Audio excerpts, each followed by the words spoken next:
Hi, my name's Cheese, and welcome to another Fossil Sweeper Progress Update video.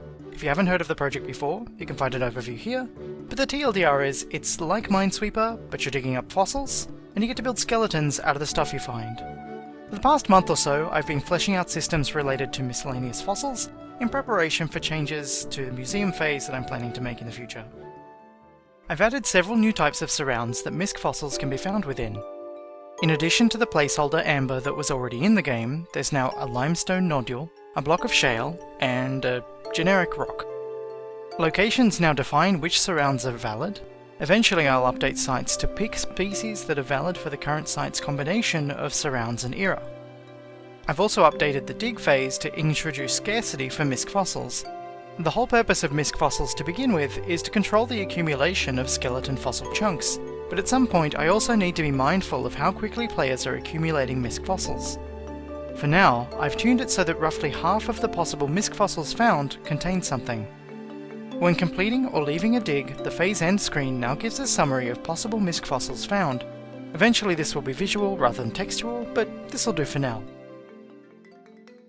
Likewise, the assembly phase end screen now gives a summary of MISC fossils that have been found while sorting, noting the species and surrounds along with a count of how many possible MISC fossils ended up being empty. It didn't really matter before when there was only one type of surrounds and one type of fossil within, but now that there's more, it makes it easier to understand what's going into the player's inventory. In addition to the ants that could appear in amber, I've added some dragonflies. I've also added a few variations to the revealed amber models to make them look more smooth and less faceted once they've been processed. The other MISC fossil surrounds can contain petrified wood and fish skeletons. Like the ants and dragonflies, these are placeholders that don't represent a specific species or genus. They've helped me nail down some specifics of how MISC fossil surrounds need to work, and have highlighted some restrictions that I need to place on how MISC fossils can be positioned when they're not inside amber. While updating the research phase's chunk selector to better handle MISC fossils, I made some optimizations and changed it to be paginated rather than a scrolling list. It's now a lot faster and a bit more pleasant to use. I made it so that highlighted items rotate, which looks nice.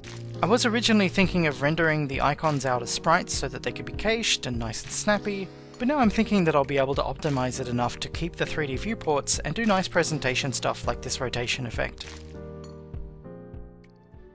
A very big thank you to the supporters going by on screen at the moment. Their support has helped me eat while making this game, and I am so very appreciative. A huge thanks also to Screen Tasmania, who supported this project with a small grant. Anyway, that's about it for today. If you'd like to keep track of progress, or try the playable prototype, you can find links in the description.